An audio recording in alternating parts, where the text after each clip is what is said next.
Hello दोस्तों, कैसे हो आप सभी। आई होप आप सभी बहुत अच्छे से होंगे और सभी में तैयारी भी कर रहे हैं। मैं आप सभी की दोस्त अभिलाषा राजपूत स्वागत करती हूँ आप सभी का आपके प्यारे यूट्यूब चैनल रिजल्ट तक पर। तो कैसे हैं आप तैयारी होगी जीत की। तो आप सभी का बहुत बहुत स्वागत है। जैसा कि आप सभी को पता है कि शाम के बज चुके हैं 6 और 6 बजे हम आप सभी के साथ करते हैं प्रैक्टिस सेशन। और ये प्रैक्टिस सेशन जो हमारा चलता है यूपी पुलिस री एग्जाम कांस्टेबल 2024 के लिए हमारी तैयारी चल रही है। ये हम प्रीवियस ईयर क्वेश्चन बैंक कर रहे हैं जिसमें 250 क्वेश्चन हम आप सभी के साथ डिस्कस करते हैं।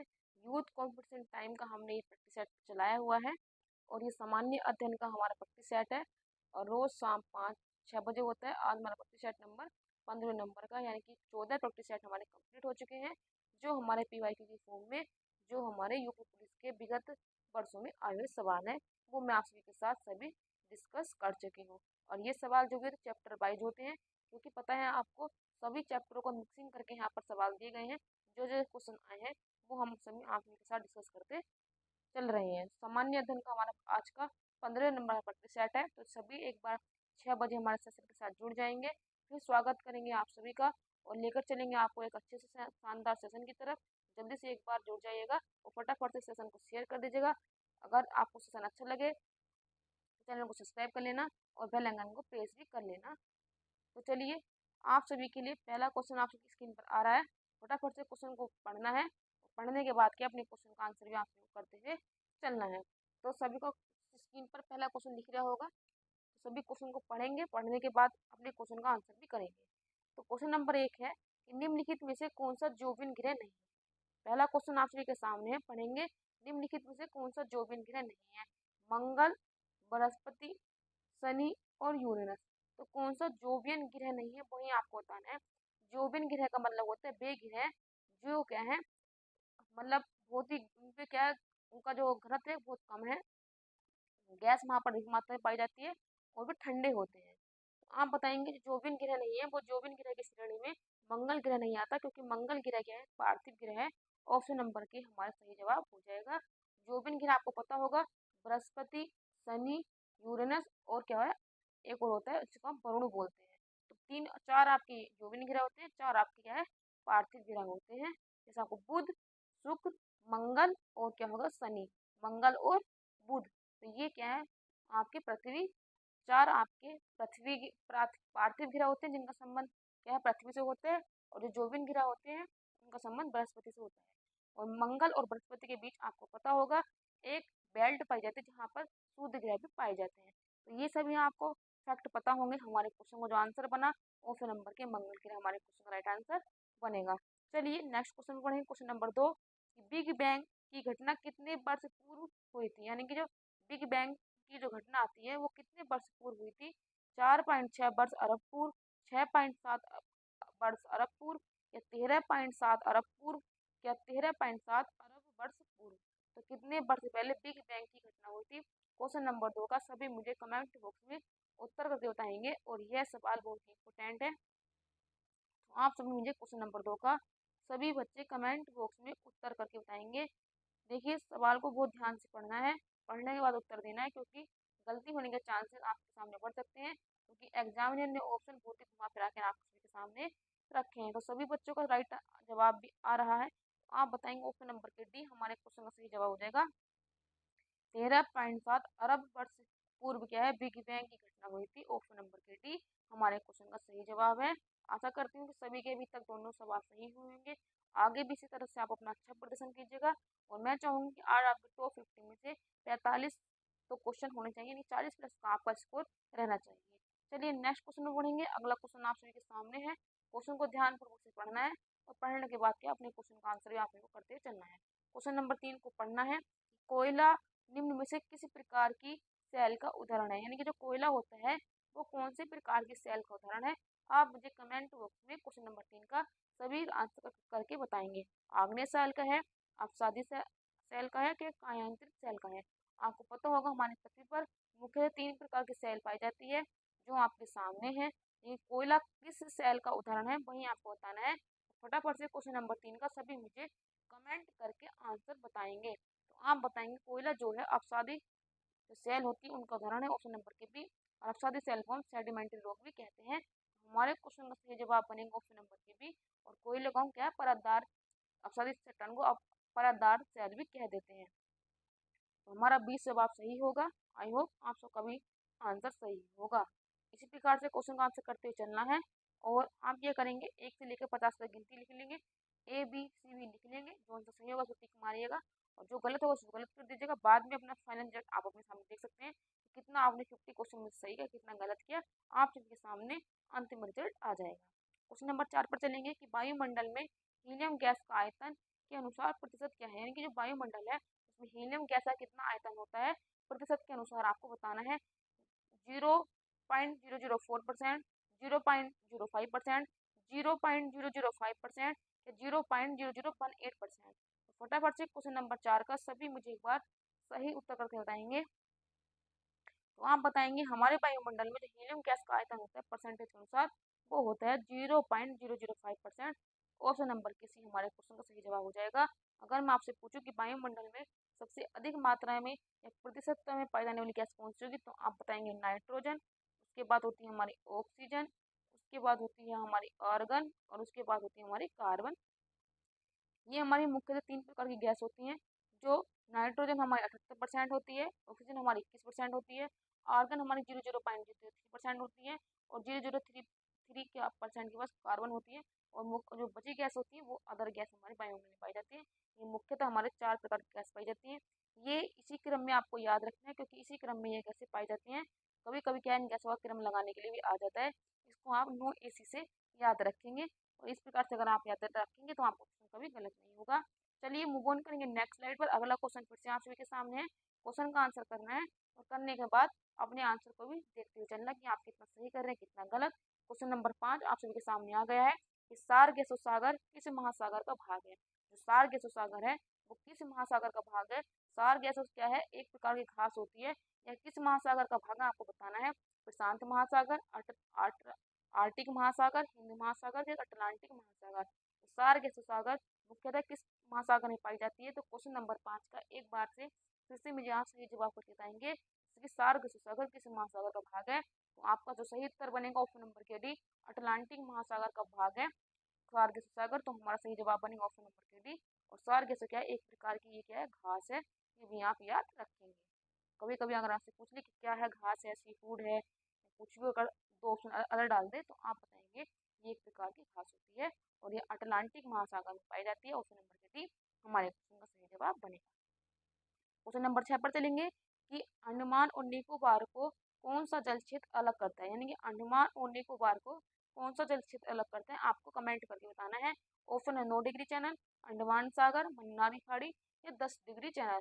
तो अंडमान और निकोबार के मध्य जो आपको बताना है कौन से चैनल के द्वारा ये दोनों को अलग किया जाता है, वही आपको बताना है। तो क्वेश्चन नंबर 6 का सभी मुझे कमेंट बॉक्स में उत्तर करके बताएंगे। तो आप सभी का जो सही उत्तर होगा जल्दी से मुझे बता दीजिएगा। तो हमारे क्वेश्चन का जवाब बनेगा ऑप्शन नंबर के डी। ये हमारे क्वेश्चन का सही जवाब है। स्टूडेंट मुझे आपसे एक बात भी करनी है कि अगर आपको हमारे 6 बजे का सेशन पसंद आ रहा है तो प्लीज़ एक बार मुझे कमेंट करके ज़रूर बताना कि आपको ये सेशन अच्छा लग रहा है कि नहीं, या आप जो भी प्रैक्टिस सेट या मॉक टेस्ट कर रहे हैं उनमें से आपको क्वेश्चन बन रहे हैं कि नहीं।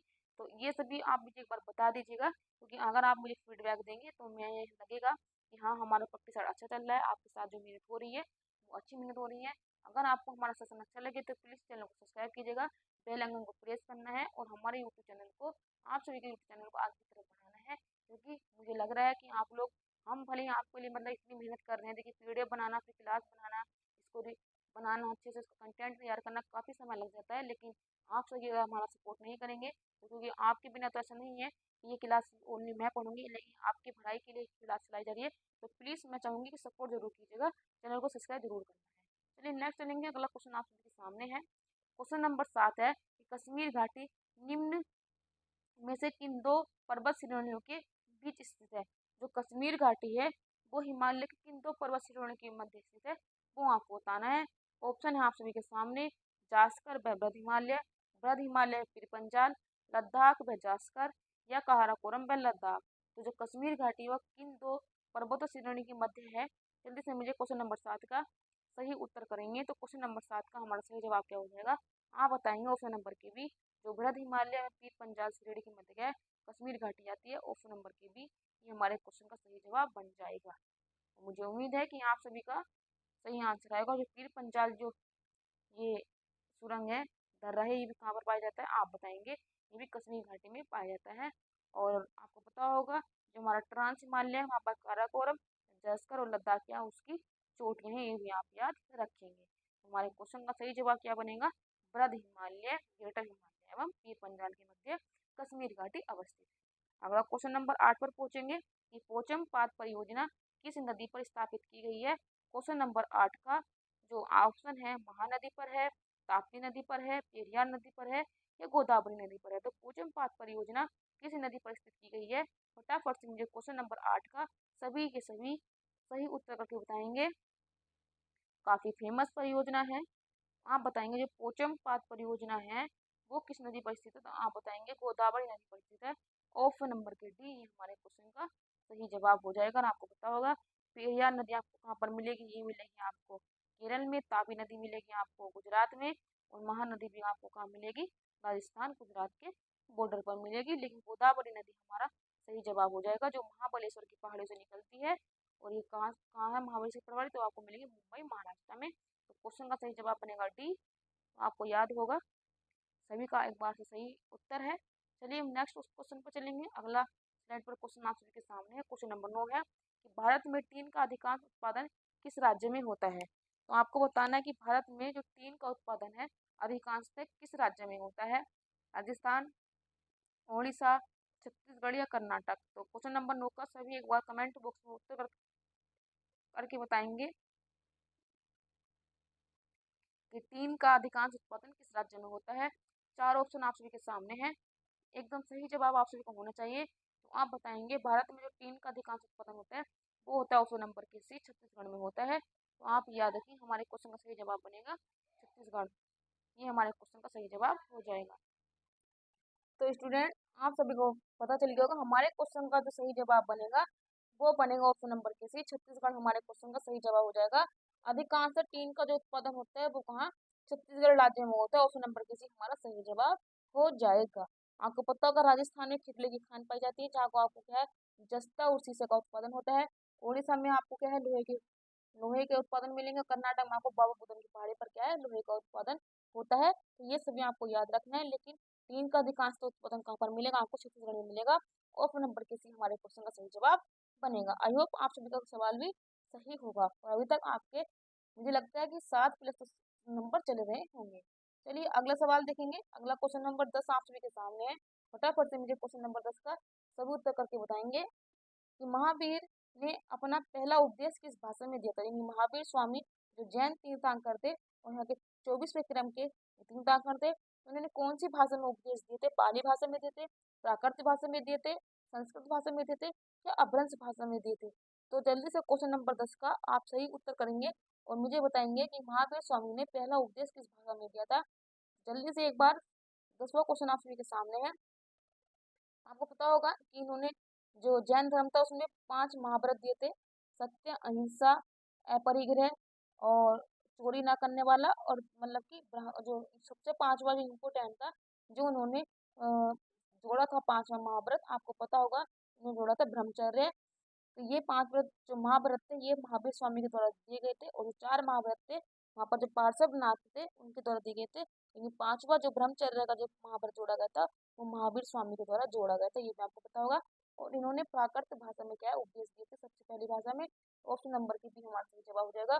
और पाली भाषा में किसने दिए थे? तो आप बताएंगे गौतम बुद्ध ने क्या है पाली भाषा में क्या अपने उपदेश दिए थे, ये भी आप याद रखेंगे। और वैदिक काल की जो भाषा थी इम्पोर्टेंट वो थी संस्कृत भाषा, ये भी आप याद रखेंगे। तो फैक्ट भी आपको याद रखने हैं। क्वेश्चन का सही जवाब हमारा बनेगा प्राकृत भाषा। तो नंबर के भी मूव ऑन करेंगे नेक्स्ट स्लाइड पर। अगला क्वेश्चन फिर से आप सभी के सामने है। क्वेश्चन नंबर 11 है कि शुंग शासकों ने अपनी राजधानी कहाँ पर स्थापित की थी। जो शुंग शासक थे उन्होंने अपनी राजधानी कहाँ पर स्थापित की थी? वहाँ को होता है वैशाली में की थी, विदिशा में की थी, राजगृह में की थी, क्या प्रतिष्ठान में की थी। तो शुंग शासकों ने अपनी राजधानी कहाँ पर स्थापित की थी। क्वेश्चन नंबर 11 का सभी मुझे एक बार कमेंट बॉक्स में सही उत्तर करके बताएंगे कि हमारे क्वेश्चन का सही जवाब क्या बनेगा। तो आप बताएंगे जो शुंग शासकों ने अपनी राजधानी स्थापित की थी वो की थी विदिशा में। ऑप्शन नंबर के भी हमारे क्वेश्चन का सही जवाब बन जाएगा। और विदिशा कहाँ पर है? आप ये बताएंगे मध्य प्रदेश में आपको विदिशा मिलेगा। ये भी आपको याद रखना है। और आपको पता होगा राजगीर हमें क्या थी, हर्यक वंश की राजधानी थी। ये याद रखेंगे। मगध का जो सबसे प्रतापी जो महाजनपद था वो मगध था, उसकी राजधानी क्या थी, राजगीर थी, जो वर्तमान में कहाँ पर है, आपको मिलेगा बिहार में। ये भी आप याद रखेंगे। चलिए अगला क्वेश्चन नंबर 12 आप सभी के सामने है कि चेदी वंश का संस्थापक कौन था। जो चेदी वंश था उसका संस्थापक कौन था, खारवेल था, महामेघवाहन था, वासुदेव था, कैसिमुख था। तो क्वेश्चन नंबर 12 के ऑप्शन और क्वेश्चन आप सभी के सामने है। मैं चाहूंगी कि एक बार सभी आप मुझे कमेंट बॉक्स में सही उत्तर करके बताएंगे कि चेदी वंश का संस्थापक कौन था। क्वेश्चन का सही जवाब होना चाहिए, तो आप बताएंगे चेदी वंश का जो शासक था वो बताएंगे महामेघवाहन जो है चेदी वंश का संस्थापक था। ऑप्शन नंबर बी हमारा सही जवाब है। आपको पता होगा खारवेल रोता जो जिसका हाथी गुम्फा भी लेख मिलता है वो खारवेल का मिलता है। ये भी क्या है, चेदी वंश का ही शासक था। लेकिन चेदी वंश का संस्थापक था वो बनेगा कौन, महा मेघ वर्षा। और श्रीमुख क्या था, सातवाहन वंश का संस्थापक था। ये भी याद रखिए। इसने वासुदेव की हत्या करके क्या है, सातवाहन वंश की स्थापना की थी। लेकिन सातवाहन वंश का सबसे प्रतापी शासक कौन था, गौतमीपुत्र सतकर्णी। चलिए मूव ऑन करेंगे नेक्स्ट स्लाइड पर। अगला क्वेश्चन फिर से आप सभी के सामने है। क्वेश्चन नंबर 13 है कि प्रथम पूर्ण आक्रमण किसके समय में हुआ था, यानी कि पूर्णों का आक्रमण जो पहला था वो किसके समय में हुआ था। क्वेश्चन नंबर 13 का सभी मुझे कमेंट बॉक्स में उत्तर करके बताएंगे। और किसने क्या है हूणों को पराजित किया था, ये भी आप मुझे कमेंट बॉक्स में उत्तर करके बताएंगे। तो आप बताएंगे चंद्रगुप्त प्रथम, चंद्रगुप्त द्वितीय, स्कंदगुप्त या समुद्रगुप्त। तो प्रथम पूर्ण आक्रमण किसके समय में हुआ था, क्वेश्चन नंबर 13 का आप सभी मुझे कमेंट बॉक्स में उत्तर करके बताएंगे कि हमारे सही जवाब क्या बनेगा। तो आप बताएंगे स्कंदगुप्त के शासनकाल में क्या टाइम पीरियड में प्रथम पूर्ण आक्रमण हुआ था। और इसको क्या है, पूर्णों को पराजित करने का श्रेय भी किसको जाता है, स्कंदगुप्त को ही जाता है। तो ऑप्शन नंबर के सी है ये हमारे क्वेश्चन का सही जवाब बन जाएगा। आपको पता होगा भारत का नेपोलियन किसे कहते हैं, तो वहाँ बताएंगे समुद्रगुप्त को क्या है भारत का नेपोलियन भी कहा जाता है। और लिच्छवी दोहत्तरी भी किसको कहा जाता है, तो आप बताएंगे समुद्रगुप्त को ही लिच्छवी दोहत्तरी भी कहा जाता है। और समुद्रगुप्त को आपको पता होगा यह संगीत का वो शौकीन था, तो इसकी जो सिक्के मिलते कई किसी सिक्कों पर इनको या बीना बजाते हुए भी प्रदर्शित किया गया है। लेकिन हमारे क्वेश्चन का सही जवाब बनेगा ऑप्शन नंबर सी, स्कंदगुप्त के समय प्रथम पूर्ण आक्रमण भी हुआ था। नेक्स्ट क्वेश्चन, क्वेश्चन नंबर 14 आप सभी के सामने है कि महमूद गजनवी ने सोमनाथ मंदिर पर कब आक्रमण किया था। महमूद गजनवी ने सोमनाथ मंदिर पर कब आक्रमण किया था। ऑप्शन है 1015 में, 1019 में, 1021 में या 1025 में। तो महमूद गजनवी के द्वारा सोमनाथ मंदिर पर कब आक्रमण किया गया था। क्वेश्चन नंबर 14 का जवाब करेंगे जल्दी से। तो हमारे क्वेश्चन नंबर 14 का सही जवाब क्या बनेगा कि महमूद गजनवी ने सोमनाथ मंदिर पर कब आक्रमण किया था। तो हमारे क्वेश्चन का सही जवाब बनेगा 1025 में क्या है, महमूद गजनवी के द्वारा सोमनाथ के मंदिर पर आक्रमण किया गया था। ऑप्शन नंबर के बी। अगर मैं आपसे पूछूं कि सोमनाथ मंदिर कहाँ है, तो आप बताएंगे सोमनाथ मंदिर मिलेगा आपको गुजरात में। और जिसके पीठाधीश कौन है, आप बताएंगे नरेंद्र मोदी जी वो है पीठाधीश, जिसके अध्यक्ष है। और सोमनाथ मंदिर को उसने क्या है कम से कम 17 बार लूटा था, ये भी आप याद रखेंगे। चलिए नेक्स्ट स्लाइड पर चलेंगे। तो अगला क्वेश्चन आप सभी के सामने फिर से आ गया है। क्वेश्चन को पढ़ना है, पढ़ने के बाद क्या है आप सभी को अपने क्वेश्चन का आंसर भी करते हुए चलना है। क्वेश्चन नंबर 15 को रीड करेंगे कि अजमेर में 2.5 दिन का झोपड़ा मस्जिद का निर्माण किसने कराया था। यानी जो मस्जिद है अजमेर में 2.5 दिन का झोपड़ा है जिसको हम मस्जिद कहते हैं, इसका निर्माण किसने करवाया था। इल्तुतमिश ने, कुतुबुद्दीन ऐबक ने, अलाउद्दीन खिलजी ने, फिरोज शाह तुगलक ने। तो अजमेर में जो 2.5 दिन का झोपड़ा था उसकी मस्जिद का निर्माण किसके द्वारा कराया गया था। आप मुझे क्वेश्चन नंबर 15 का सही जवाब करके बताएंगे। तो आप बताएंगे अजमेर में जो 2.5 दिन का झोपड़ा है जो मस्जिद है उसका निर्माण किसने करवाया था, कुतुबुद्दीन ऐबक ने करवाया था। ऑप्शन नंबर के बी हमारे क्वेश्चन सही जवाब बन जाएगा। और आपको पता होगा कुतुबुद्दीन ऐबक की जो राजधानी थी वो लाहौर थी। और दिल्ली को जो राजधानी बनाया था वो किसने बनाया था, इल्तुतमिश ने। इसीलिए क्या है दिल्ली का क्या है वास्तविक सुल्तान, वास्तविक संस्थापक किसे कहा जाता है, इल्तुतमिश को। लेकिन कुतुबुद्दीन ऐबक को गुलामों का गुलाम भी कहा जाता है, ये भी आपको पता होगा। और इसको क्या है लाख बख्श की उपाधि भी दी गई थी। कुतुब मीनार का निर्माण की जो नींव डाली थी वो भी कुतुबुद्दीन ऐबक ने डाली थी। और 2.5 दिन का झोपड़ा क्या है जो 2.5 दिन में ही बनकर तैयार किया गया था। तो इसका सही जवाब हो जाएगा कुतुबुद्दीन। वो वैसे तो वहां पर क्या है संस्कृत विश्वविद्यालय था, लेकिन उसके नष्ट करके क्या है उन्होंने वहां पर 2.5 दिन का झोपड़ा बना दिया था, जो अब वर्तमान में क्या है वहां पर मस्जिद है। और आपको पता होगा जो ये अजमेर में 2.5 दिन का झोपड़ा है, यहाँ पर जो हरिकेली नाटक है उसके भी क्या है पंक्तियां उत्कीर्ण है। वहां पर क्या है वो संस्कृत विश्वविद्यालय था, लेकिन अब जो है 2.5 दिन का झोपड़ा ऑप्शन नंबर के भी इसके द्वारा बनवाया गया था। अगला क्वेश्चन नंबर 16 देखेंगे कि सल्तनत काल का वह शासक जिसने खम्स नामक कर को कोई हिस्सा नहीं लिया था, यानी कि ऐसा कौन सा शासक था सल्तनत काल का जिसने क्या है खम्स नामक कर का कोई हिस्सा नहीं लिया था। फिरोज शाह तुगलक, मोहम्मद तुगलक, सिकंदर लोधी या बहलोल लोधी। जल्दी से क्वेश्चन नंबर 16 का सभी मुझे कमेंट बॉक्स में उत्तर करके बताएंगे कि किस सल्तनत काल के द्वारा वह शासक था जिसने खम्स नामक कर का कोई हिस्सा नहीं लिया था। तो क्वेश्चन नंबर 16 का सही उत्तर बनेगा सिकंदर लोधी। ऑप्शन नंबर के सी हमारे क्वेश्चन का सही जवाब बनेगा। आपको पता होगा जो सिकंदर लोधी है ये गुलरुखी शीर्षक है। इससे क्या है ये कविताएं भी लिखता था और 1504 में इसने क्या है आगरा नगर की स्थापना की थी और 1500 इसने 6 में उसको अपनी राजधानी भी बनाया था। तो ये फैक्ट भी आप याद रखेंगे। सिकंदर लोधी क्या है लोधी वंश का शासक था। ऑप्शन नंबर बी सी ये हमारे क्वेश्चन का सही जवाब बनेगा। चलिए नेक्स्ट क्वेश्चन पर चलेंगे। अगली स्लाइड पर क्वेश्चन नंबर 18 19 आप सभी के सामने है। क्वेश्चन को पढ़ना है और पढ़ने के बाद आप सभी को अपने क्वेश्चन का आंसर भी करते हुए चलना है। अगला क्वेश्चन नंबर 15 है कि पंचतंत्र का अनबर ए सुहेली नाम से फारसी अनुवाद किसने किया था। जो पंचतंत्र विष्णु शर्मा की जो काल्पनिक यानी कि कहानियां हैं उसका जो अनुवाद किया गया था फारसी में अनवर ए सुहेली नाम से। तो इसका फारसी अनुवाद किसने किया था।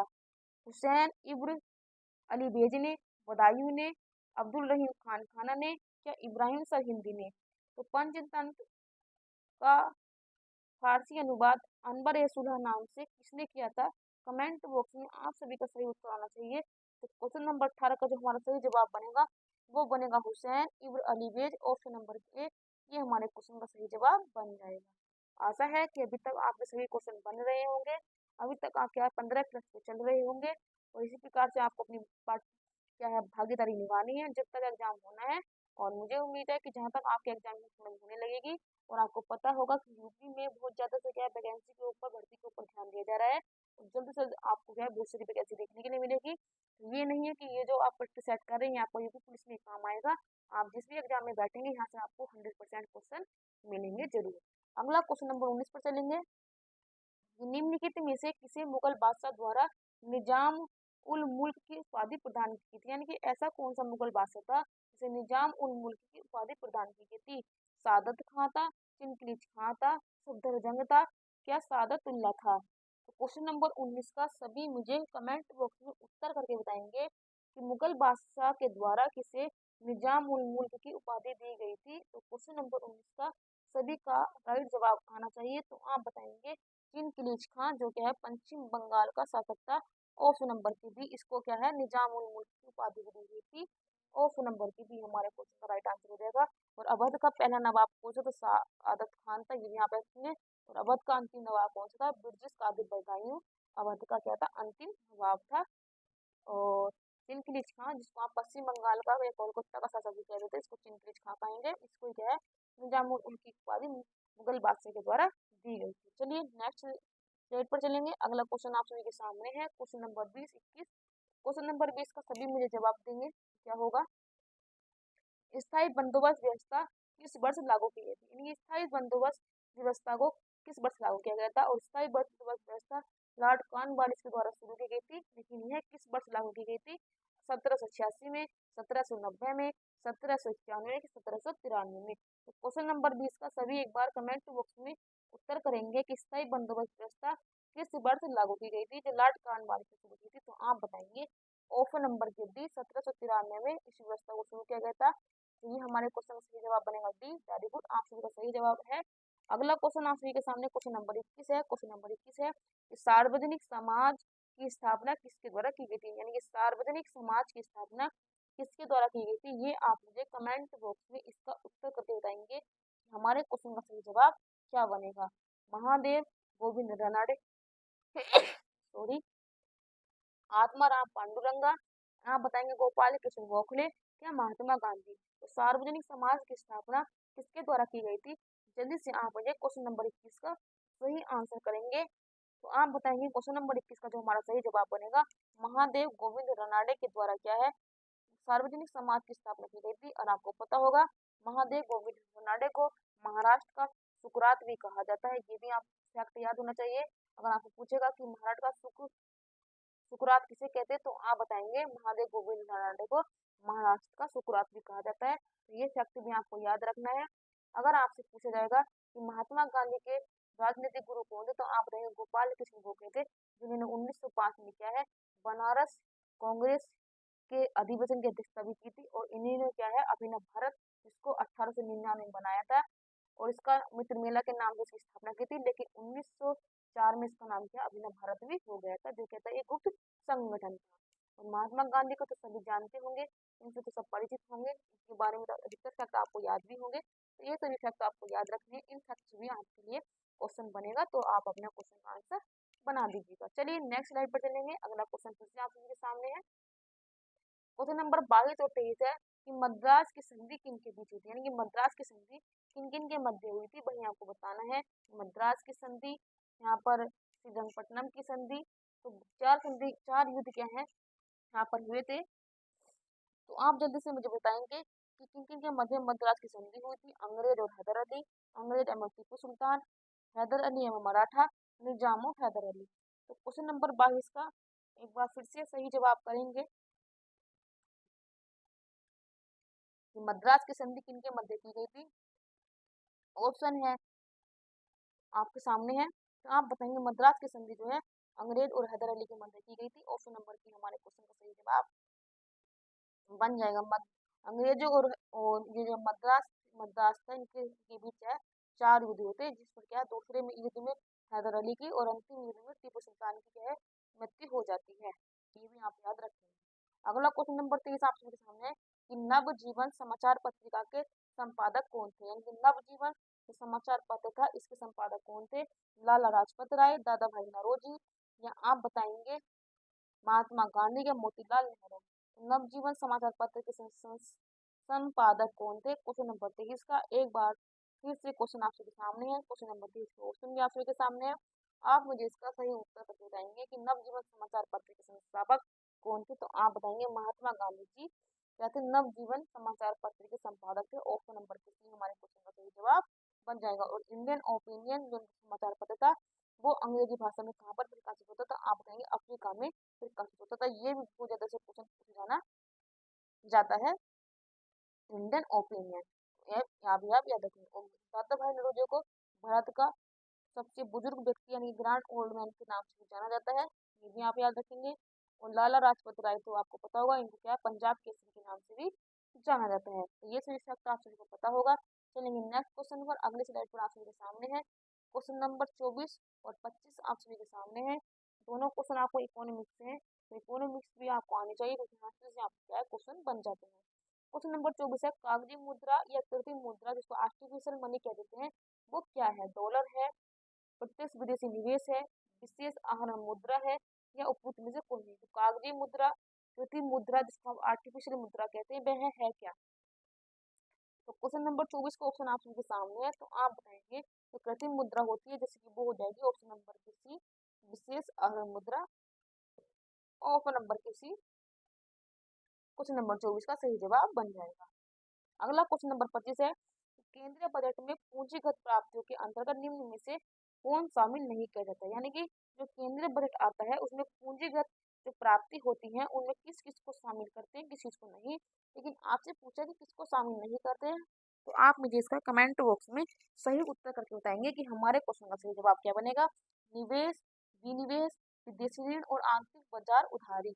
तो कौन सा शामिल नहीं होता है क्वेश्चन नंबर 25 का, सभी मुझे आप कमेंट बॉक्स में उत्तर करके बताएंगे कि हमारे क्वेश्चन का सही जवाब क्या बनेगा। तो आप बताएंगे केंद्रीय बजट में जो पूंजीगत प्राप्ति के अंतर्गत किसको शामिल नहीं करते, तो आप बताएंगे निवेश यानी कि इन्वेस्टमेंट को आप शामिल नहीं करते हैं। क्वेश्चन का सही जवाब बनेगा ऑप्शन नंबर के, ये हमारे क्वेश्चन का सही जवाब बनेगा। चलिए नेक्स्ट स्लाइड पर चलेंगे। अगला क्वेश्चन आप सभी के सामने है। क्वेश्चन अब आप देख लीजिएगा, टॉप 25 क्वेश्चन आपके हो चुके हैं, यानी कि पार्ट 1 आपके सामने आ गया है।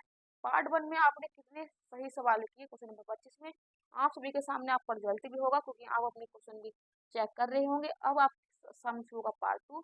अब देखना कि पार्ट 2 में आप कितना सही कितना गलत कर पाते हैं, वो भी रिजल्ट आप सभी के सामने आ जाएगा। क्वेश्चन नंबर 26 है कि सिकंदर की मृत्यु के बाद भारत ने अपनी गणतंत्र का जुआ उतार फेंक साथ ही अपने गवर्नरों की हत्या कर दी थी। इस मुक्ति युद्ध का नायक सैंड्रोकोटस था। चंद्रगुप्त के विषय में यह किसने लिखा? यानी कि जो कथन आपको सामने मैंने पढ़कर बताया है, ये चंद्रगुप्त के विषय में किसने कहा था, वही आपको बताना है। प्लूटार्क ने कहा था, एरियन ने कहा था, जुस्टिन ने कहा था, या डायोडोरस ने कहा था। तो क्वेश्चन नंबर 26 का सभी मुझे कमेंट बॉक्स में उत्तर करके बताएंगे कि उपरोक्त कथन चंद्रगुप्त मौर्य के बारे में किस इतिहासकार ने कहा है। जल्दी से क्वेश्चन नंबर 26 का सभी मुझे कमेंट बॉक्स में उत्तर करके बताएंगे कि हमारे क्वेश्चन का सही जवाब क्या बनेगा। तो आप बताएंगे यह कथन जस्टिन के द्वारा कहा गया था। ऑप्शन नंबर के सी हमारे क्वेश्चन का सही जवाब बनेगा। अगला आप सभी के सामने क्वेश्चन नंबर 27 है कि जब कोई कोई देश अपनी मुद्रा का अवमूल्यन करता है तो इस पर क्या प्रभाव होता है। यानी जब कोई अपनी देश अपनी मुद्रा का अवमूल्यन करेगा तो उस पर क्या प्रभाव पड़ेगा। और आपके सामने कथन है, आयात सस्ता होगा, निर्यात सस्ता होगा, आयात महंगा होगा या निर्यात महंगा होगा। तो जब कोई विदेश अपनी मुद्रा का अवमूल्यन का मतलब होता है कि अपनी मूल्य जो मुद्रा होती है उसकी जो वैल्यू होती है वो क्या है कम कर देता है, तो इस पर क्या प्रभाव पड़ेगा। चार कथन आपके सामने दिए थे, ऑप्शन भी आप सभी के सामने, पहला और दूसरा, पहला और चौथा, दूसरा और तीसरा और तीसरा और चौथा। तो क्वेश्चन नंबर 27 का सही जवाब बनेगा वो बनेगा 2 और 3, क्योंकि आपको पता होगा जब किसी भी देश की मुद्रा का अवमूल्यन होता है तो निर्यात सस्ता हो जाता है और आयात क्या है महंगा हो जाता है। ऑप्शन नंबर के सी हमारे क्वेश्चन का सही जवाब बन जाएगा। चलिए मूव ऑन करेंगे नेक्स्ट स्लाइड पर। अगला क्वेश्चन आप सभी के सामने आया है, जल्दी से इसको भी आपको जैसे आपने और क्वेश्चन को टैकल किया है इन्हीं क्वेश्चन को उसी प्रकार से टैकल करना है और बने रहना है आपको पूरे सेशन के साथ। क्वेश्चन नंबर 28 है कि आजादी के बाद अब तक कितनी बार भारतीय रुपए का अवमूल्यन हो चुका है। यानी कि डीवैल्यूएशन कितनी बार हो चुका है आजादी के बाद भारतीय रुपए का। आप बताएंगे 2 बार, 3 बार, 1 बार या 4 बार। तो क्वेश्चन नंबर 28 का सभी मुझे कमेंट बॉक्स में उत्तर करके बताएंगे कि आजादी के बाद भारत में कितनी बार क्या है मुद्रा का अवमूल्यन किया गया है। तो आप बताएंगे 3 बार। और ये 3 बार कब किया गया था, जब पहले क्वेश्चन आया था मैंने वहां पर आपको फुल डिटेल में सारे के सारे क्वेश्चन क्या है वहां पर बताए थे, तो आपको ये भी याद होगा। अब तो आपकी क्या तैयारी चल रही है, यहाँ पर आपको क्या है क्वेश्चन और आंसर कुछ फैक्ट पर ही ध्यान दिया जाएगा। क्वेश्चन नंबर 29 है कि विदेशी मुद्रा भंडार जिसे आप फॉरेन एक्सचेंज रिवर्स रिजर्व कहते हैं अंतर्गत शामिल होते हैं क्या। जो विदेशी मुद्रा भंडार है जिसको आप फॉरेन एक्सचेंज रिवर्स बोल देते हैं उसके अंदर क्या का आप शामिल करते हैं। और कथन आपके सामने विशेष आहार अधिकार या स्पेशल ड्राइंग राइट भी कह देते हैं, आईएमएफ के पास रिजर्व कोष, स्वर्ण भंडार के विदेशी परिसंपत्तियां। कथन है 1 और 2, 1 2 3, 1 3 4 क्या 1 2 3 4। तो विदेशी मुद्रा भंडार में किस किस को आप शामिल करेंगे। क्वेश्चन और कथन आप सभी के सामने है, ऑप्शन भी आप सभी के सामने है। जल्दी से मुझे 29 का सही जवाब कुछ बताएंगे। तो आप बताएंगे हमारे क्वेश्चन का सही उत्तर बनेगा 1 2 3 4 क्या है, हम चारों के चारों को शामिल करते हैं, तो ये हमारे क्वेश्चन का सही जवाब बन जाएगा। चलिए नेक्स्ट चलेंगे अगले सवाल पर। अगला स्लाइड पर आपके सामने है क्वेश्चन नंबर 30 है कि भारत में ऊनी वस्त्र की पहली मिल कहाँ पर स्थापित की गई थी। कानपुर में, लुधियाना में, अमृतसर में या भागलपुर में। तो कानपुर में प्रथम ऊनी मिल कहाँ पर स्थापित की गई थी। क्वेश्चन नंबर 30 का सभी मुझे आप उत्तर करके बताएंगे। और मैं आपको इतना हिंट दे देती हूँ, ये यूपी स्पेशल से पूछा गया सवाल है। अगर आपको पता चल गया होगा कि यूपी स्पेशल सवाल है तो आपका उत्तर भी सही हो गया होगा। तो आपने बताया होगा कानपुर में क्या है जो इमली मिल थी वो क्या है प्रथम ऊनी मिल थी, जो कहाँ पर उत्तर प्रदेश के कानपुर जिले में लगाई गई थी और ये भारत की क्या है प्रथम ऊनी मिल थी। तो क्वेश्चन का सही जवाब बनेगा ऑप्शन नंबर ए। और ये सवाल आपको कहाँ से आया है, यह है यूपी स्पेशल से, क्योंकि हमने जो ये कंटेंट और ये जो क्लास चलाई हुई है वो यूपी पुलिस री एग्जाम के लिए चलाई हुई है। यहाँ पर क्या है विगत वर्षों में जितने भी सवाल आए हैं वो सभी आप अपने इस पेपर में देख सकते हैं। अगला क्वेश्चन नंबर 31 आप सभी के सामने है। क्वेश्चन नंबर 31 को पढ़िएगा कि संसदीय शासन प्रणाली की मुख्य विशेषता है, यानी संसदीय शासन प्रणाली है उसकी मुख्य विशेषता कौन कौन सी है। कथन है शक्तियों का कठोर प्रतिकरण, दोहरी कार्यपालिका या विधायिका एवं कार्यपालिका के मध्य सामंजस्यपूर्ण संबंध। तो ऑप्शन है केवल एक सही, केवल 3 सही, केवल एक, केवल 2 और 3 सही या 1 2 3 तीनों क्वेश्चन सही। तो क्वेश्चन नंबर 31 का सभी सही जवाब करके बताएंगे कि हमारे क्वेश्चन का सही जवाब क्या होगा कि संसदीय शासन प्रणाली की मुख्य विशेषता क्या है। तो आप बताएंगे ऑप्शन नंबर के सी, ये हमारे क्वेश्चन का सही जवाब बनेगा। दूसरा और तीसरा क्या हमारा सही जवाब है। वेरी गुड, आप सभी ने अभी तक सभी क्वेश्चन सही जवाब दिए हैं। आप ये भी देख लीजिएगा कि कितना आप क्वेश्चन कर पा रहे हैं। हर सेक्शन से आपको क्वेश्चन मिलेगा, चैप्टर वाइज ये सवाल है। इसी प्रकार से क्या आपके हर एक सेट में सवाल आते हैं। ऑल ओवर ये जीके जीएस को कवर करते हुए चलता है। अगला क्वेश्चन नंबर 32 आप सभी के सामने है कि निम्नलिखित में से कौन सा कथन मूल अधिकारों के संबंध में सही है। यानी कि आपको वो कथन बताना है जिसमें मूल अधिकारों का सही संबंध बताया है। ये असीमित होते हैं, ये स्थायी नहीं है, ये बाद योग्य होते हैं। तो मूल अधिकार है, उनका सही संबंध क्या है। कथन ऑप्शन दिया है केवल एक सही, दो सही, एक और दो सही या उपयुक्त सभी सही। तो मूल अधिकारों के संबंध में जो कथन दिए हैं आपको सही कथन बताना है। तो क्वेश्चन नंबर 32 का सही जवाब क्या होगा, तो आप बताएंगे उपयुक्त जितने कथन दिए गए सही जवाब है ये असीमित नहीं होते हैं, ये स्थायी भी नहीं होते और ये क्या है बाद योग्य होते हैं। बाद योग्य का मतलब ये है कि अगर आपको कोई भी मूल अधिकार कहा नहीं होता है तो आप क्या है सुप्रीम कोर्ट आर्टिकल 32 के तहत सुप्रीम कोर्ट और आर्टिकल 226 के तहत क्या है आप हाई कोर्ट जा सकते हैं। क्योंकि आपको पता होगा आपके मूल अधिकारों का जो संरक्षण होता है वो क्या कोर्ट होता है। तो आप अपने मूल अधिकारों के हनन के मामले में सीधे क्या है कोर्ट भी जा सकते हैं। तो ये क्या है बाद योग्य है। ऑप्शन नंबर के डी हमारे क्वेश्चन का सही जवाब बनेगा। चलिए नेक्स्ट क्वेश्चन पर चलेंगे। क्वेश्चन नंबर 33 आप सभी के सामने है कि एक अनुच्छेद जिसके बिना संविधान अर्थहीन है, यह संविधान की आत्मा और हृदय है। बी आर अम्बेडकर का यह कथन किस अनुच्छेद से संबंधित था। यानी कि आपको एक उस अनुच्छेद का नाम बताना है जिसके बिना क्या है संविधान अर्थहीन है, यह संविधान की आत्मा और हृदय है। और बी आर अम्बेडकर के द्वारा जो ये कथन किस अनुच्छेद के लिए कहा गया है उस अनुच्छेद को आपको बताना है। सिंपल सा सवाल है कि बी आर अम्बेडकर ने इसको क्या है किस अनुच्छेद को भारत की आत्मा और हृदय कहा है। सिंपल सवाल ये पूछा गया है। तो क्वेश्चन नंबर 33 का सभी जवाब मुझे बताएंगे। ऑप्शन है आर्टिकल 14, आर्टिकल 15, आर्टिकल 32 और आर्टिकल 40। तो हमारे क्वेश्चन का सही जवाब क्या बनेगा, तो क्वेश्चन का सही जवाब बनेगा अनुच्छेद 32 को क्या है बी आर अम्बेडकर ने इसको संविधान की आत्मा और क्या हृदय कहा है। ऑप्शन नंबर के सी सही हो जाएगा। इसका मतलब हो जाता है कि संवैधानिक उपचारों का अधिकार। ऑप्शन नंबर के सी हमारे क्वेश्चन का सही जवाब बनेगा। जो ऑप्शन नंबर 14 है यहाँ पर आपको समानता का अधिकार मिलेगा। 15 में आपको क्या जाति लिंग धर्म और निवास स्थान पर कोई भेदभाव नहीं होगा। और आर्टिकल 40 में क्या है आपको पंचायतों का गठन भी मिलेगा। तो चारों फैक्ट मैंने आपके साथ शेयर किए। हमारे क्वेश्चन का सही जवाब बनेगा ऑप्शन नंबर के सी आर्टिकल 32 हमारा सही जवाब होगा। क्वेश्चन 32 है कि निम्न में से कौन लोकसभा और राज्यसभा की संयुक्त बैठक बुला सकता है। यानी कि किसके अंदर पावर होती है कि जो लोकसभा और राज्यसभा की बैठक को संयुक्त रूप से बुलाता है। आप बताएंगे लोकसभा का अध्यक्ष, राष्ट्रपति, प्रधानमंत्री या उपराष्ट्रपति। तो लोकसभा और राज्यसभा की संयुक्त बैठक को कौन बुलाता है, आप बताएंगे संयुक्त बैठक को जो बुलाने का अधिकार होता है वो होता है राष्ट्रपति को। और आर्टिकल 108 के तहत क्या है संयुक्त क्या है बैठक बुलाई जाती है जिसकी अध्यक्षता कौन करेगा, लोकसभा का अध्यक्ष करेगा। लेकिन बुलाना और उसको डिसोल्व करने का जो अधिकार होता है वो किसका होता है, ये होता है राष्ट्रपति का। लेकिन उसकी अध्यक्षता करना ये अधिकार लोकसभा का अध्यक्ष होता है। और यह जो बुलाया जाता है ये संविधान के आर्टिकल 108 के तहत बुलाया जाता है। लेकिन वित्तीय विधेयक पर जो धन विधेयक होता है और साधारण विधेयक पर क्या है आप क्या है कभी भी जॉइंट स्थिति नहीं बुला सकते हैं, ये भी आप याद रखेंगे। तो क्योंकि इससे भी क्वेश्चन कभी कभी बन जाता है तो आपको उस फैक्ट को भी याद रखना होगा। चलिए नेक्स्ट स्लाइड पर चलेंगे। अगली स्लाइड आप सभी के सामने है क्वेश्चन नंबर 35 और 36। तो भारतीय संविधान के किस अनुच्छेद के अंतर्गत महान्यायवादी की नियुक्ति की जाती है। ये क्वेश्चन भी आपने सुबह के सेशन में जो हम प्रीवियस क्वेश्चन करते हैं घटना चक्र का वहां पर भी बहुत बार आ चुका है और यहाँ पर भी क्या इस क्वेश्चन को शामिल किया गया है। तो आप बताएंगे भारतीय संविधान के किस अनुच्छेद में महान्यायवादी की नियुक्ति की जाती है और कौन इसकी नियुक्ति करते हैं ये भी आप मुझे बताएंगे। अनुच्छेद 76, अनुच्छेद 148, अनुच्छेद 142 या अनुच्छेद 152। तो महान्यायवादी की नियुक्ति किसके अनुच्छेद के अंतर्गत की जाती है, तो आप बताएंगे अनुच्छेद जो 76 होता है इसके अंतर्गत क्या है महान्यायवादी की नियुक्ति की जाती है। और उसकी नियुक्ति कौन करते हैं, भारत के प्रेसिडेंट करते हैं, ये भी आप याद रखेंगे। और यह क्या है भारत का सबसे बड़ा विधिक अधिकारी भी होता है। ये भारत के किसी भी न्यायालय में जाकर क्या है उसको लड़ने या बैठने बोलने का अधिकार होता है। और यह वह व्यक्ति होता है जो लोकसभा का सदस्य संसद का सदस्य ना होने पर भी संसद की कार्यवाही में शामिल हो सकता है, बोल सकता है, लेकिन क्या अपने मत का प्रयोग नहीं करेगा। तो ये फैक्ट में आपको महान्यायवादी से संबंधित याद होने चाहिए। अगला क्वेश्चन नंबर 36 पर चलेंगे कि भारत की संचित निधि से धन निकालने के लिए किसका अनुमोदन अनिवार्य है।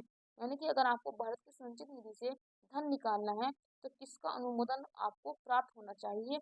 ऑप्शन है लोकसभा अध्यक्ष का, राष्ट्रपति का, प्रधानमंत्री का या संसद का। तो क्वेश्चन नंबर 36 का सभी मुझे कमेंट बॉक्स में उत्तर करके बताएंगे कि हमारे 36 का सही जवाब क्या होगा। तो आप बताएंगे संसद की संचित निधि से आपको अगर धन निकालना है तो आपको संसद का अनुमोदन प्राप्त होने के बाद ही आप धन निकाल सकते हैं। ऑप्शन नंबर डी हमारा सही जवाब होगा। आपको पता है कि भारत में दो प्रकार की निधि होती है, कुछ है संचित निधि और एक होती है आकस्मिक निधि। संचित निधि का जो उल्लेख है आपको आर्टिकल 266 में मिलेगा और आकस्मिक निधि का जो उल्लेख है आर्टिकल 267 में मिलेगा। लेकिन आपको अगर संचित निधि से पैसा निकालना है तो संसद में अनुमोदन पास होने के बाद ही आप पैसा निकालेंगे। लेकिन अगर आपको आकस्मिक निधि से पैसा निकालना है तो आप सीधे राष्ट्रपति के द्वारा उस पैसे को निकलवा सकते हैं। तो दोनों फैक्ट से क्वेश्चन बनता है, जिस भी फैक्ट से क्वेश्चन बनेगा आप अपने क्वेश्चन का आंसर बताना और अपने सटीक उत्तर पर पहुंच जाना। चलिए नेक्स्ट स्लाइड पर अगला क्वेश्चन आपके सामने है कि संसद की लोक लेखा समिति का अध्यक्ष की नियुक्ति कौन करता है। जो संसद की लोक लेखा समिति होती है उसके अध्यक्ष की नियुक्ति किसके द्वारा की जाती है। आप मुझे कमेंट बॉक्स में उसका उत्तर करके बताएंगे। लोकसभा के अध्यक्ष के द्वारा, राष्ट्रपति के द्वारा, प्रधानमंत्री के द्वारा या उपराष्ट्रपति के द्वारा। तो संसद में जो लोक लेखा समिति के अध्यक्ष होते हैं उसकी नियुक्ति कौन करता है। जल्दी से मुझे क्वेश्चन नंबर 37 का आप कमेंट बॉक्स में उत्तर करके बताएंगे कि हमारे क्वेश्चन का सही जवाब क्या हो जाएगा। आपको पता होगा संसद की लोक लेखा समिति है, इसमें आपको 22 सदस्य मिलेंगे। इस 22 सदस्य में जो होता है 15 सदस्य तो आपको राज्यसभा से मिलते हैं और 7 सदस्य क्या आपको लोक 15 सदस्य लोकसभा और 7 राज्यसभा से मिलते हैं। कुल इसमें 22 सदस्य होते हैं और इन सदस्यों का जो कार्यकाल होता है वो क्या है, 1 वर्ष होता है। ये भी आप याद रखेंगे। ये तो अगर इसके बारे में फैक्ट जल्दी से बताएंगे कि लोक लेखा समिति के अध्यक्ष की नियुक्ति कौन करता है। तो आप बताएंगे ऑप्शन नंबर के भी भारत के राष्ट्रपति के द्वारा क्या है लोकसभा की जो संसद की जो लोक लेखा समिति होती है इसके अध्यक्ष की नियुक्ति की जाती है। ऑप्शन नंबर के भी हमारा सही जवाब बनेगा। चलिए क्वेश्चन नंबर 38 पर चलेंगे कि निम्न में से कौन सा एक अदिश राशि नहीं है। यानी कि ऐसे कौन है जिसकी राशि क्या है अदिश राशि नहीं है। चुंबकीय क्षेत्र, चाल प्रवणता, विद्युत धारा के बलाघूर्ण। तो निम्नलिखित में से कौन एक अदिश राशि नहीं है। क्वेश्चन नंबर 38 का सभी मुझे कमेंट बॉक्स में उत्तर करके बताएंगे कि अदिश राशि कौन सी नहीं है। तो आप बताएंगे जो विद्युत धारा है ये एक अदिश राशि नहीं है, ये क्या हो जाएगी, ये वेक्टर नहीं स्केलर क्वांटिटी है। ऑप्शन नंबर के सी ये क्या है एक अदिश राशि है, क्योंकि आपको पता होगा विद्युत धारा में क्या है सिर्फ दिशा होती है, परिमाण नहीं होता है। ऑप्शन नंबर के सी हमारा सही जवाब हो जाएगा। अदिश राशि का मतलब होता है जिसमें दिशा के साथ साथ परिमाण भी हो, उसको हम क्या है वेक्टर क्वांटिटी कहते हैं। और जो स्केलर होती है उसमें क्या सिर्फ आपको दिशा दिशा मिलेगी, परिणाम नहीं मिलेगा। तो हमारे क्वेश्चन का सही उत्तर बना ऑप्शन नंबर के सी, ये है सही जवाब। चलिए मूव ऑन करेंगे नेक्स्ट स्लाइड पर। अगला क्वेश्चन क्वेश्चन नंबर 39 आप सभी के सामने है कि यदि किसी वस्तु को अवतल दर्पण पर वक्रता केंद्र के पास रखा जाता है तो प्रतिबिंब कैसा बनेगा। यानी कि अवतल दर्पण आपके पास है, अगर अवतल दर्पण आपके पास है तो दर्पण को आप कॉन्वेक्स लेंस बोलते हैं। अगर आप क्या है जो इसकी वक्रता त्रिज्या से फोकस दूरी होती है ये इसका पोल होता है और की वक्रता त्रिज्या सी हो जाएगी केंद्र बिंदु। अगर आप यहाँ पर वस्तु रखेंगे तो वस्तु का चित्र मतलब के प्रतिबिंब कैसा बनेगा वो आपको बताना है। तो आप बताएंगे जो वस्तु का प्रतिबिंब बनेगा। देखिए अवतल दर्पण पर जितने भी चित्र बनते हैं वो हमेशा क्या होते हैं वास्तविक होंगे, क्योंकि हमेशा चित्र क्या पीछे की तरफ बनते हैं। तो पीछे की तरफ बनेंगे तो वास्तविक होंगे और क्या है आकार में कैसे होंगे छोटे होंगे। तो क्वेश्चन नंबर 29 का जो राइट आंसर बनेगा वास्तविक क्या आकार में समान होगा, क्योंकि क्या है क्योंकि चित्र कहाँ से वस्तु कहाँ पर रखी है वक्रता केंद्र पर रखी है तो क्या है वो जो है आकार में समान होगा और वो चित्र भी कहाँ पर बनेगा सी पर ही आकर के बनेगा। तो यह वस्तु के आकार के बराबर का ही बनेगा। ऑप्शन नंबर के सी हमारा सही जवाब होगा। अवतल दर्पण पर जितने भी चित्र बनेंगे वो क्या वास्तविक बनेंगे। सिर्फ एक प्रकार होता है जहाँ पर क्या है वस्तु का जो चित्र है वो आभासी रहता है, क्योंकि अगर लेंस के पीछे आपको चित्र बनता दिखाई देगा तो आभासी होगा और लेंस के पीछे अगर आगे आपको चित्र मिलेंगे तो वो कितने होंगे वास्तविक ही होंगे। ऑप्शन नंबर किसी हमारा सही जवाब हो जाएगा। अगला नेक्स्ट क्वेश्चन 40 कि निम्न में से कौन अनुचुंबकीय पदार्थ है। अनुचुंबकीय पदार्थ मतलब है कि ऐसा कौन सा पदार्थ है जो चुंबक के द्वारा क्या है आकर्षित नहीं किया जाएगा। कोबाल्ट है, जस्ता है, पारा है, एल्यूमिनियम है। तो क्वेश्चन नंबर 40 का सभी मुझे एक बार कमेंट बॉक्स में उत्तर करके बताएंगे कि अनुचुंबकीय पदार्थ किसे कहेंगे। तो आप बताएंगे एल्यूमिनियम जो हो जाएगा वो अनुचुंबकीय पदार्थ है। ऑप्शन नंबर डी हमारे क्वेश्चन का सही जवाब हो जाएगा। आपको पता होगा जो पारा है वो ऐसी धातु है जो कमरे के टेम्परेचर का आपको द्रव अवस्था में मिलती है, लेकिन सारी जो धातु होती है वो आपको सॉलिड वे में मिलेगी। लेकिन सिर्फ एक धातु ऐसी है जो आपको क्या है लिक्विड फॉर्म में पाई जाती है। तो ये क्या है धातु का अपवाद है, ये भी साथ में याद करते चलेंगे।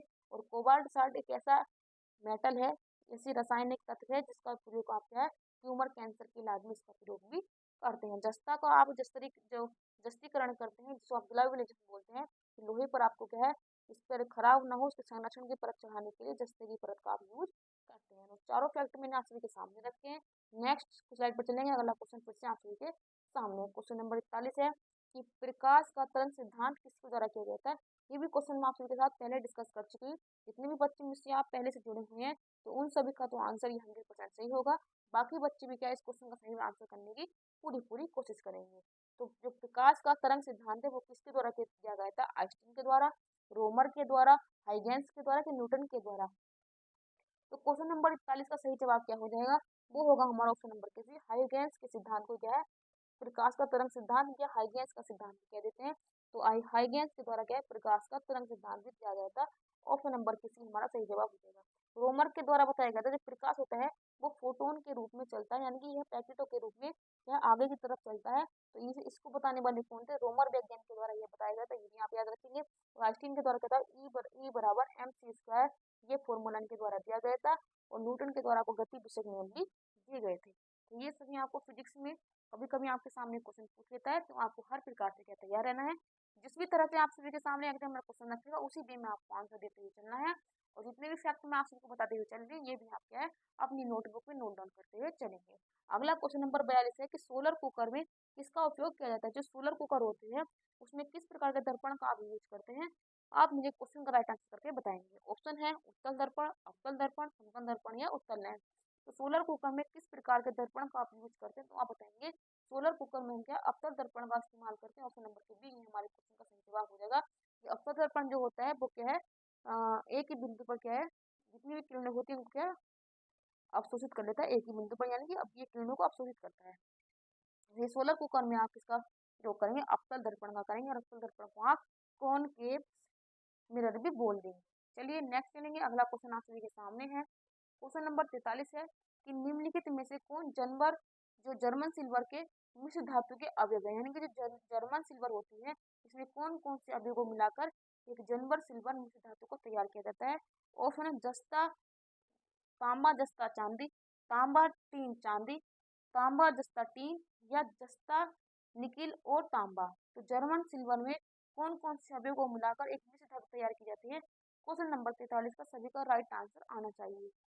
तो सबसे पहले मैं बता दूं जो जर्मन सिल्वर होती है इसके अंदर क्या है आपको आर्गन नहीं मिले, वो सिल्वर नहीं मिलेगा, एजी तो नहीं मिलेगा, इसलिए ऑप्शन ए भी कट और बी भी कट। अब आपके सामने सी और डी ऑप्शन बचे हैं। 50-50 आप सभी के सामने है। जल्दी से मुझे सही आंसर पर पूछेंगे तो आप बताएंगे जस्ता, तांबा और निकिल क्या है जर्मन सिल्वर के इंपोर्टेंट अवयव है। ऑप्शन नंबर के डी हमारे क्वेश्चन का सही जवाब बनेगा। क्वेश्चन नंबर 44 पर चलेंगे कि निम्नलिखित में से कौन सा गुण CO2 को CO से भिन्न करता है, यानी कि CO2 को अलग करने का ऐसा कौन सा गुण है जो CO2 को CO से अलग कर देता है, यानी कार्बन डाइऑक्साइड को कार्बन मोनोडाइऑक्साइड से भिन्न करने वाला गुण कौन सा है। रंग है, गंध है, प्रकाश की उपस्थिति में जल से कीड़े के विलेयता। तो ऑप्शन नंबर 44 का जल्दी से मुझे कमेंट बॉक्स में उत्तर करके बताएंगे। और ये क्वेश्चन क्या है 50% बच्चों को पता भी होगा और 50% बच्चे इस क्वेश्चन को पहली बार ही पढ़ रहे होंगे, इसलिए आपको PY की प्रैक्टिस करने का इतना आपको इम्पोर्टेंस मिलता है कि आपको हर प्रकार के क्वेश्चन मिल जाते हैं। तो क्वेश्चन नंबर 44 का सही जवाब बनेगा प्रकाश की उपस्थिति में जल से क्रिया करके क्या है जो कार्बन डाइऑक्साइड है ये क्या है प्रकाश से जल की उपस्थिति क्रिया करके क्या है फोटोसिंथेसिस की क्रिया में ये काम आती है, इसलिए क्या है कार्बन मोनोडाइऑक्साइड से क्या भिन्न है। ऑप्शन नंबर किसी हमारे क्वेश्चन का सही जवाब बनेगा। चलिए नेक्स्ट क्वेश्चन आप सभी के सामने नेक्स्ट स्लाइड पर इस क्वेश्चन को पढ़ना है कि स्टार फिश किस संघ का जंतु है। जो स्टार फिश होती है वो कौन से संघ में आती है, बताएंगे इकाइनोडर्मेटा में आएगी, मोलस्का में आएगी, आर्थ्रोपोडा में आएगी, क्या सिलेटेट्रा में आएगी। तो स्टारफिश किस संघ का जंतु है। क्वेश्चन नंबर 45 का सभी एक बार कमेंट बॉक्स में उत्तर करके बताएंगे। तो बताएंगे इकोकाइनेडर्मेटा में आएगी, क्योंकि आपको पता होगा स्टारफिश जो होती है ये कुछ इस प्रकार की बनी होती है और इसके क्या है यहाँ पर क्या है इसको आपको यहाँ पर ये रेंगने वाले भी पाए जाते हैं इस प्रकार से। तो उसकी जो बॉडी होती है बहुत ही मुलायम होती है। तो जितनी बॉडी मुलायम बॉडी होती है और वे यह सब इकाइनोडर्मेटा में आती है। जो स्टार फिश क्या है इकाइनोडर्मेटा में आएगी। ऑप्शन नंबर की हमारा सही जवाब हो जाएगा। अगर मैं आपसे पूछूं कि स्टार फिश एक मछली है तो आप बताएंगे स्टार फिश एक प्रकार की मछली नहीं है। तो ये क्या है मछली नहीं है एक प्रकार की, ठीक है एक जंतु है। तो कभी अगर आपसे पूछ ली कि स्टार फिश एक मछली है तो आप बताएंगे नहीं स्टार फिश एक प्रकार की मछली नहीं है। क्वेश्चन नंबर 46 पर चलेंगे। क्वासिक्योर तथा मैरिस्मस रोग किसी का कारण होते हैं। विटामिन ए, प्रोटीन, कार्बोहाइड्रेट के ऑप्शन से कोई नहीं। तो ये क्वेश्चन भी बहुत बार एग्जाम में पूछा जा चुका है, हर एग्जाम में क्वेश्चन बन जाता है और पिछले प्रैक्टिस सेट में ये क्वेश्चन भी बहुत बार आया हुआ है। तो मैंने वहाँ पर आपसे डिस्कस भी किया था कि क्वासिकोर और मरासमस रोग किसी कमी के कारण होते हैं। तो क्वेश्चन नंबर 46 का सही जवाब आप मुझे कमेंट बॉक्स में करके बताएंगे। तो प्रोटीन की कमी से ये रोग हो जाते हैं। देखिए, क्वासिकोर जो रोग होता है ये आपको बूढ़े व्यक्तियों में उसमें मिलेगा और मरासमस रोग आपको छोटे बच्चों में मिल जाएगा। लेकिन दोनों जो रोग होते हैं ये प्रोटीन कमी के कारण ही होते हैं। ऑप्शन नंबर के भी हमारे क्वेश्चन का सही जवाब हो जाएगा। और प्रोटीन जो होते हैं ये हमारे टिश्यू को डेवलप करते हैं, ये इनके यूज में आते हैं। जो हमारे टिश्यू टूटते फूटते रहते हैं उनकी मरम्मत कौन करता है? प्रोटीन ही करता है। तो ऑप्शन नंबर के भी हमारे क्वेश्चन का सही जवाब हो जाएगा। चलिए नेक्स्ट स्लाइड पर चलते हैं। अगला क्वेश्चन आप सभी के सामने है कि विटामिन बी3 किसके उपापचय में सहायक होता है? जो विटामिन बी3 होता है वो किसके उपापचय में सहायक होता है? आप बताएंगे ट्रिप्टोफैनिक अम्लों में, टायरोसिन अम्लों में, वेलिन अम्लों में, क्या ल्यूसीन अम्लों में? तो विटामिन बी3 किसके उपापचय में सहायक होता है? क्वेश्चन नंबर 47 का सभी मुझे कमेंट बॉक्स में उत्तर करके बताएंगे। तो आप बताएंगे जो टिप्टोफैन एमिनो अम्ल होते हैं उसके क्या उपापचय में विटामिन बी3 शामिल होता है?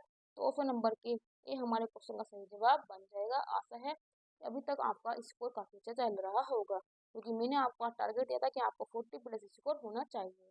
नेक्स्ट क्वेश्चन, क्वेश्चन नंबर 48 है कि मस्तिष्क का कौन सा भाग है जो ताप नियंत्रण करता है? यानी कि मस्तिष्क का सब कौन सा भाग है जो हमारी बॉडी के टेम्परेचर को नियंत्रित करके रखता है? सेरिबेलम, हाइपोथैलेमस, स्पाइनल कोर्ड या मेडुला? तो क्वेश्चन नंबर 48 का सही जवाब होगा हाइपोथैलेमस। जो होता है ये हमारे बॉडी के ताप क्रम को नियंत्रित करके रखता है। भूख, प्यास, नफरत, जो भी ये हमारे भाव होते हैं इन सभी को कौन नियंत्रित करता है? तो आप बताएंगे हाइपोथैलेमस करता है। ऑप्शन नंबर के भी हमारे क्वेश्चन का सही जवाब है। और आज की नेक्स्ट स्लाइड, जो आज की हमारी लास्ट स्लाइड है, दो क्वेश्चन आप सभी के सामने है। मैं चाहूंगी कि इन दोनों क्वेश्चन का आंसर आप बड़े अच्छे तरीके से करें, क्योंकि मैं चाहती हूँ कि सभी स्टूडेंट का दोनों लास्ट के दोनों क्वेश्चन सही हो। तो क्वेश्चन नंबर 49 है कि निम्न में से कौन सा हार्मोन वृद्धि रोधक पादप हार्मोन है? तो आप बताएंगे जो पेड़ों में जो वृद्धि को रोक देता है वो पादप हार्मोन कौन सा? ऑक्सिन है, जिब्रेलिन है, साइटोकाइनिन है, क्या अवेसिक हार्मोन है? तो क्वेश्चन नंबर 49 का जो सही जवाब बनेगा अवेसिक जो हार्मोन होगा ये पौधे की क्या है? वृद्धि हार्मोन को रोकता है। और ऑक्सिन जो हार्मोन होगा ये जो तना होता है उसकी मोटाई को याद रखेगा। साइटोकाइनिन जो कोशिका का विभाजन होगा उसको करेगा। तो अब तो आपको पता होगा वृद्धि हार्मोन जो पादप होते हैं वो 5 प्रकार के होते हैं। और एक हो जाएगा एथिलीन। एथिलीन क्या होता है? फलों को पकाने के लिए जो हार्मोन होता है फल को पका देता है, ये भी आप याद रखेंगे।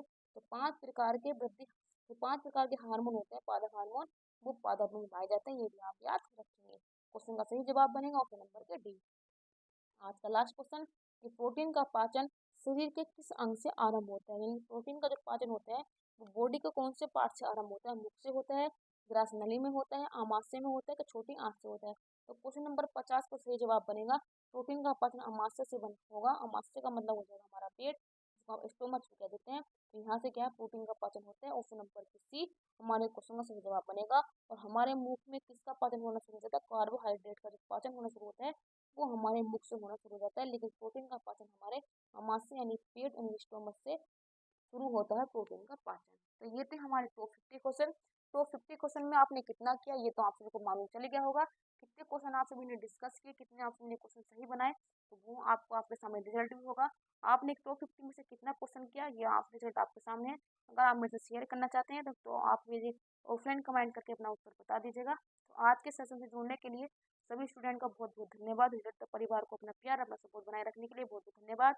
इसी प्रकार हमारे परिवार के साथ जुड़े रहिएगा, साथ अपना प्यार अपना सपोर्ट नहीं बनाए रखना। तो सुबह के 10 बजे भी हमारी क्लास चलती है, जो हम घटना चक्र के PYQ हैं, जितने भी हमारे सीरीज में क्वेश्चन हो चुके हैं विगत वर्षों में वो हम आपके साथ डिस्कस करते हैं। और शाम के 6 बजे जो हमारी सीरीज चलती है ये चलती है हमारी यूथ कंपटीशन की, जो प्रीवियस ईयर क्वेश्चन पेपर है टॉप 50 क्वेश्चन हम आपके साथ डिस्कस करते हैं। आज का हमारा सेट नंबर कितना था? 15 नंबर का था। इसी प्रकार अपने परिवार के साथ जुड़े रहना और परिवार को आगे बढ़ाने की जिम्मेदारी आप सभी की है। तो शाम 6 बजे का सेशन हो गया कंप्लीट। आप सभी ने कितना किया कितना देखा वो आप सभी के सामने है। तो आपका बहुत बहुत स्वागत है रिजल्ट परिवार पर। यूँ परिवार पर बने रहना, अपना साथ अपना प्यार बनाए रखना। मैं आप सभी की दोस्त अभिलाषा राजपूत बहुत बहुत धन्यवाद करती हूँ। अब आपसे लेती हूँ विदा। मिलूंगी आपसे सुबह के सेशन में इसी जोश जुनून के साथ। तो आप भी सभी जुड़ना ना भूलें अपने रिजल्ट परिवार पर सुबह 10 बजे। तब तक के लिए थैंक यू सो मच, धन्यवाद। अपना प्यार अपना साथ भी बनाए रखना और आप सभी को गुड नाइट। राधे राधे। जय श्री राम।